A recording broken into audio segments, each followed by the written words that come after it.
എല്ലാവർക്കും അസ്സലാമു അലൈക്കും. ഇന്നത്തെ വ്ളോഗിലേക്ക് എല്ലാവർക്കും സ്വാഗതം. ഇന്ന് എന്തുമ്മ സ്പെഷ്യല്? ഇന്ന് ഗ്രീൻ പീസ് വെച്ചിട്ട് രാവിലെ തന്നെ നമുക്ക് പത്തര ചൂടുന്നുണ്ട്. അപ്പം അതിലേക്ക് നമുക്ക് കറി ഉണ്ടാക്കാം.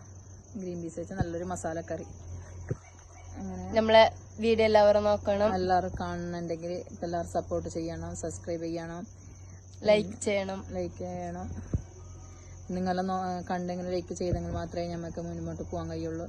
അപ്പോൾ എല്ലാവരും സബ്സ്ക്രൈബ് ചെയ്ത് ഞങ്ങളൊന്ന് സപ്പോർട്ടാക്കണം. അപ്പോൾ ഇന്ന് നല്ല രാവിലെ തന്നെ ഒരു മയക്കറം പോലെ ഒരു പാങ്ങില്ല. ഇന്നത്തെ ഒരു ദിവസം ഇഷ്ടമായിട്ടുണ്ട് രാവിലെ തന്നെ. ഇത്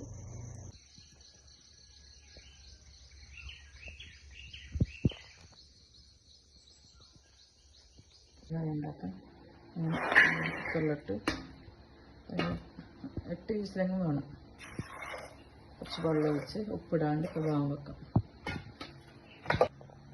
ഗ്രീൻ പീസ് വേവിച്ചെടുത്ത് പിന്നെ 1 കപ്പ് വേവിച്ച ഗ്രീൻ പീസ്, 2 പച്ചമുളക്, 5 വെളുത്തുള്ളി, കുറച്ച് തേങ്ങ, എന്നിട്ട് നല്ല പാൽ അരച്ചെടുക്കാം.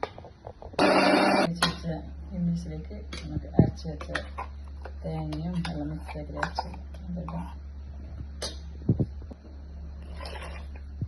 നല്ല ചാറ് പോലെ തിളക്കാൻ വെച്ചതിന് ശേഷം പിന്നെ മസാല ആക്കാനുള്ള ഉപ്പ് പാകത്തിന്, കുറച്ച് മഞ്ഞൾപ്പൊടിയും ഇടാം, കുറച്ച് കടുകിട്ട്, കുറച്ച് കറിവേപ്പില,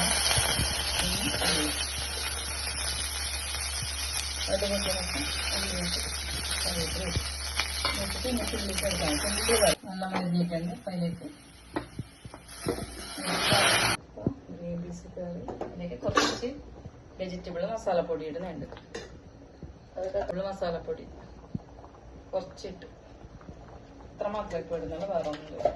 സിമ്പിൾ. ഒരു നീരുള്ളി, 2 പച്ചമുളകും, 2 മതി, വേറെ കുറച്ച് മല്ലിച്ചപ്പിട്ട്